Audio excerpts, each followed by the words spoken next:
Gwasanaethau Clinigol, Newidiadau i Offthalmoleg. Mae Offthalmoleg yn un o'r 9 gwasanaethau sydd wedi cynnwys yn ein cynllun gwasanaethau clinigol. Mae ein gwasanaethau yn fregus ac mae angen newid. Cyfarfu ein bwrdd ymysg Chwefror a phenderfynu ar y camau nesaf ar gyfer Offthalmoleg yn Hywel Dda. Beth yw Offthalmoleg?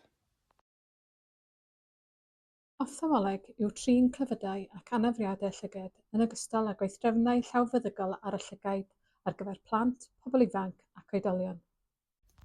Pam mae angen newid offthalmoleg? Ar hyn o bryd, darperir gwasanaethau ysbyty offthalmoleg o ysbytau Bronglais, Glangwili, Tywysog Philip a Llwynhelig.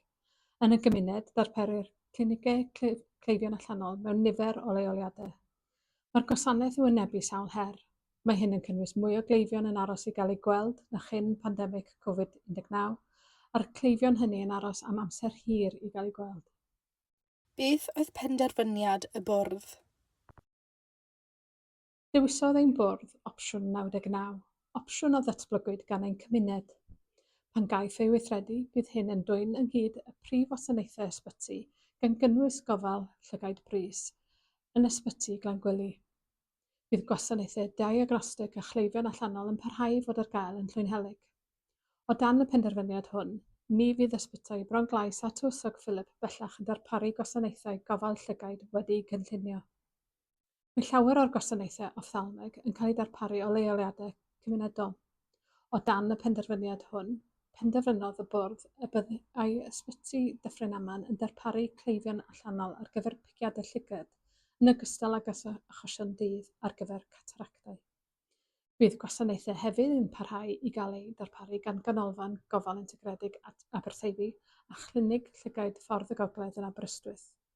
Yn ogystal, dywedodd ein bwrdd ei bod am sefydlu canolfan diagnostig dan arweiniad nyrsys yng nghanolfan gofal integredig Abereiron, os y cymeradwyir cynllun manwl.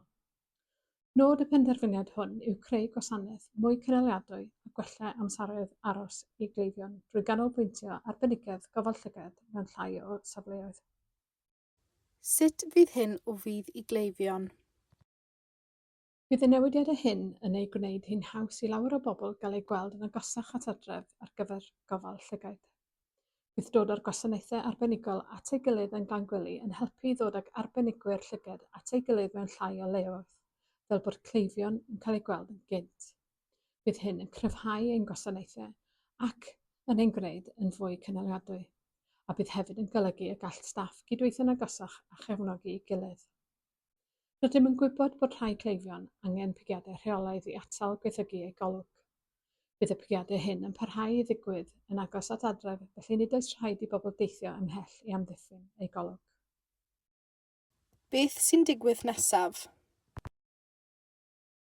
Dros y misoedd nesaf, byddwn yn datblygu ein cynlluniau gweithredu ar gyfer y gwasanaeth hwn.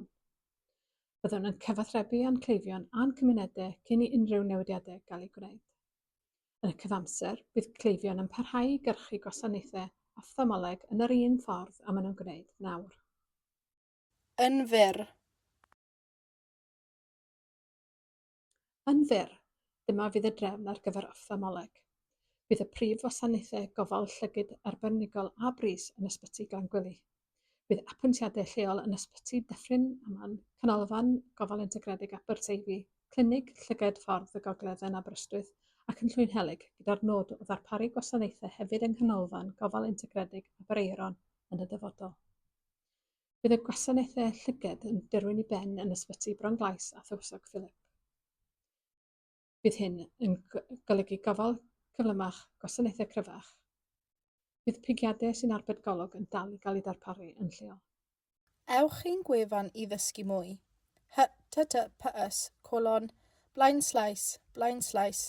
bybydh.gig.cymru/cynllun-gwasanaeth-clinigol/.